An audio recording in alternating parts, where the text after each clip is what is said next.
بسم اللہ الرحمن الرحیم۔ ہمارے محبوب حضرت محمد صلی اللہ علیہ وسلم فرماتے ہیں، بدگو زبان اللہ کو ناپسند ہے۔ بدترین شخص وہ ہے جو گھر والوں کو تنگ کرے۔ دنیا کی محبت ہر خطا کی جڑ ہے۔ جو میانہ روی کو اختیار کرتا ہے وہ مفلس نہیں ہوتا۔ سخی کا کانا دوا اور بخیل کا مرض۔ حیا سراسر نیکی ہے۔ بہترین توشہ آخرت پرہیزگاری ہے۔ طہارت اور پاکیزگی ایمان کا نصف حصہ ہے۔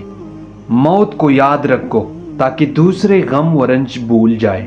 استغفار کثرت سے پڑھا کرو، گناہ کم ہو جائے گی۔